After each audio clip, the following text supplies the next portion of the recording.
Assalamualaikum warahmatullahi wabarakatuh.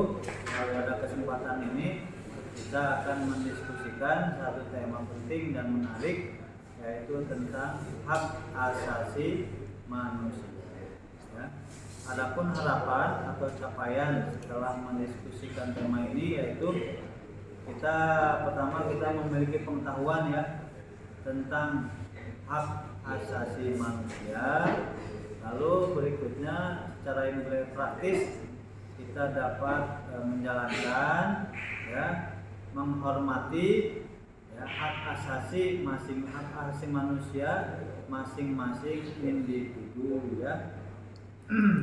Adapun materi dari tema ini yaitu bagaimana sejarah dan perkembangan hak asasi manusia di negara kita. Lalu berikutnya bagaimana esensi dan urgensi atau pentingnya kita mempelajari atau mendiskusikan tentang hak asasi manusia. Berikutnya bagaimana problematika ya dan tantangan dari implementasi atau perjalanan hak asasi manusia.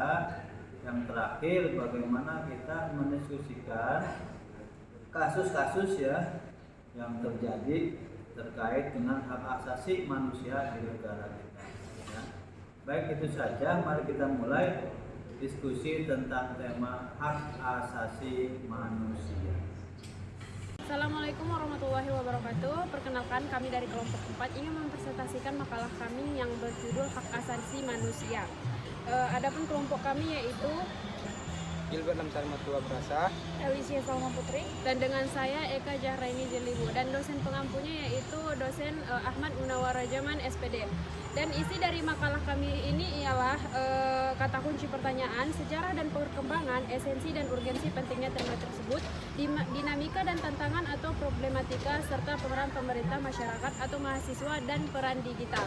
Dan sejarah perkembangan hak asasi manusia dijelaskan oleh saya sendiri.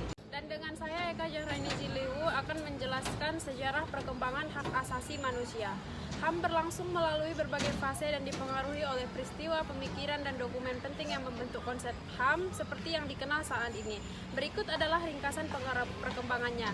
Pertama, di zaman kuno, pada era ini, gagasan HAM belum dirumuskan secara formal, tetapi nilai-nilai seperti keadilan, kebebasan, dan kesejahteraan sudah diakui.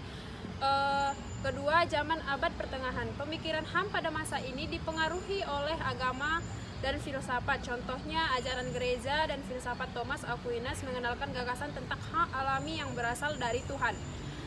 Dan ketiga yaitu era pencerahan, yaitu abad ke-17 dan 18. Pemikiran rasional dan filsafat menjadi landasan HAM modern. John Locke menyatakan hak atas kehidupan, kebebasan, dan properti sebagai hak alami yang dapat dicabut, yaitu Revolusi Prancis di tahun 1789 melahirkan deklarasi hak asasi manusia dan warga negara yang menjunjung tinggi kebebasan, kesetaraan, dan persaudaraan. dan yang kedua saya akan menjelaskan esensi dan urgensi pentingnya hak asasi manusia.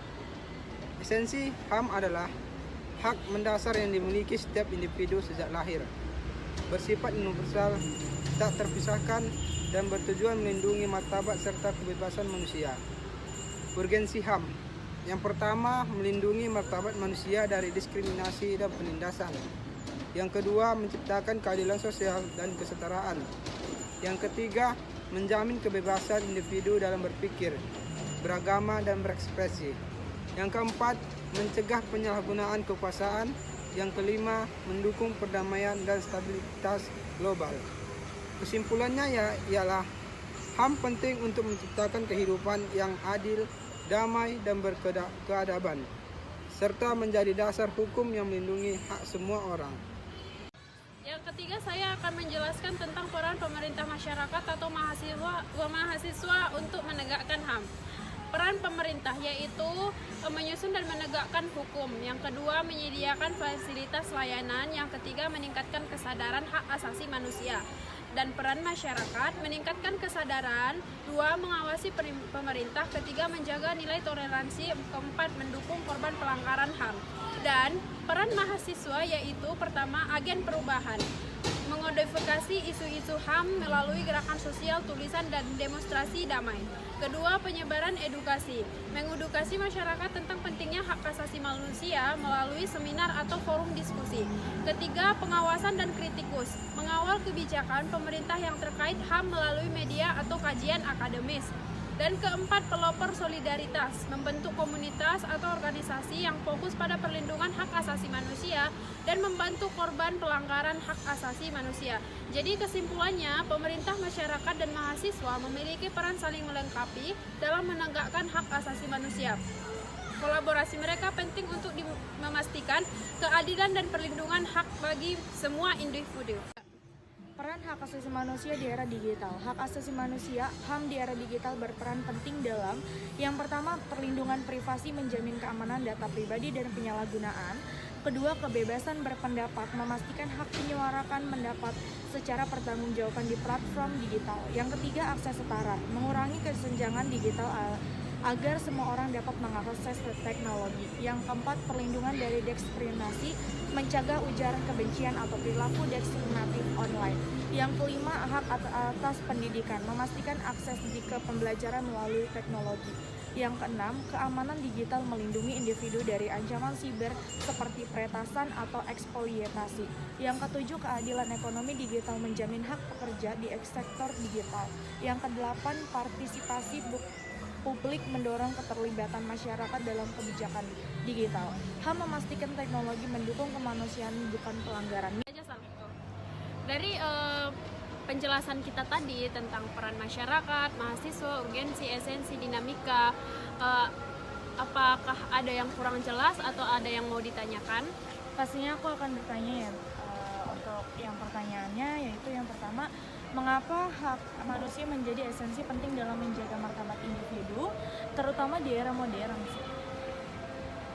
Iya. Jadi pertanyaannya, mengapa hak asasi manusia menjadi esensi penting dalam menjaga martabat individu, terutama di era modern?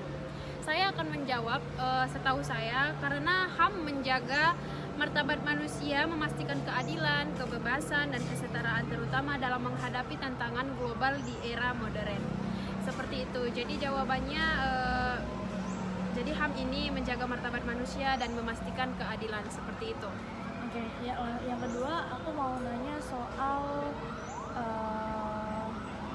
bagaimana apa saja tantangan utama untuk melindungi hak asasi manusia di tengah maraknya kejahatan siber, hoax, pelanggaran, dan privasi.